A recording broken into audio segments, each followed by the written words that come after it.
Scene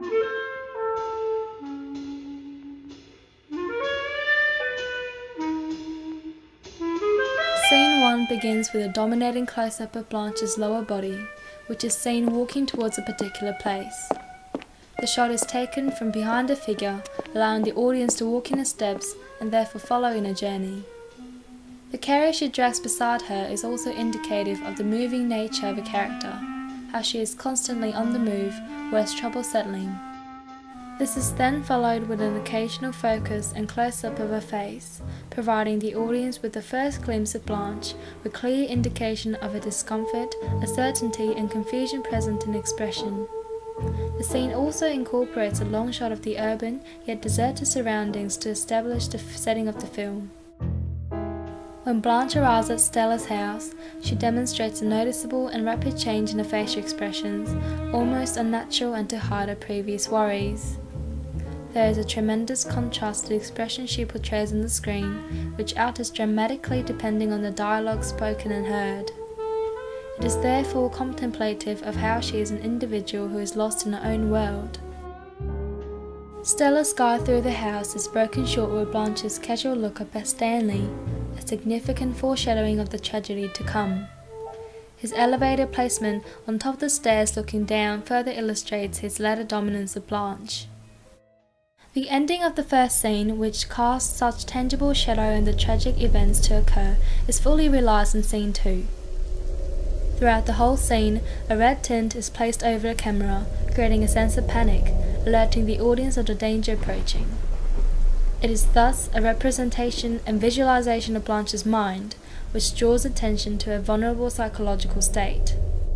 Anxiety is evident in the close-ups of her face, emphasized further by the high-angle shots used to capture the character.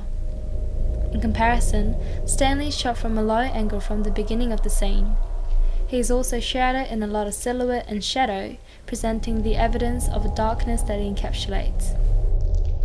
The inclusion of a separate shot of the window that rattles in thunder also serves as a symbolic reminder, exemplifying the weak and fragile state of Blanche's mind throughout the scene. Such build-up of tension results in the infamous rape scene, however it is simply indicated through the use of shadow. Rather than opting to provide graphic representation of the crime, the rape is only suggested, stimulating the audience's imagination of the incident and hence making it all the more horrific. In the final scene, a blue tint is laid over the camera in comparison to the previous scene to illustrate the underlying tragedy. The camera is also handheld throughout the scene rather than on a tripod, giving a shaky feel and enabling the audience to experience the unstable emotion and mind of Blanche. Blanche's disorientated appearance tells that she is almost losing her mind at this stage. When Blanche looks in the mirror, an over-the-shoulder shot of the reflection shows a completely different image. The figure in the mirror shows the imaginary Blanche, who is just about to go on a romantic date with a millionaire. However, it is far different from the real Blanche, who is actually being taken up to a mental institution with muddled up makeup and a torn dress. The mirror scene strongly suggests Blanche's confusion between reality and fantasy that has reached its peak and is further reinforced by the Doctor. Upon the Doctor's entrance, Blanche begins to panic and completely lose control of her mind, which is indicated by the Vesuviana. The audience never see the Doctor's face, providing a sense of anonymity and indifference, while further emphasizing his identity as a stranger. Yet, the rapid change in Blanche's attitude when the Doctor offers his arm like a gentleman, combined with the sudden stop in music, reinforces her loss of grip in reality.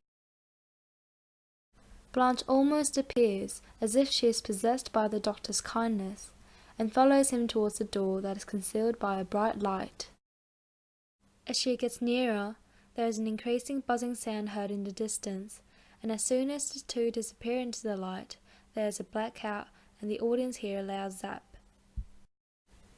The ending is suggestive of an electric bug killer, where Blanche's lust and desire ultimately leads to a destruction by the harsh reality she is faced with.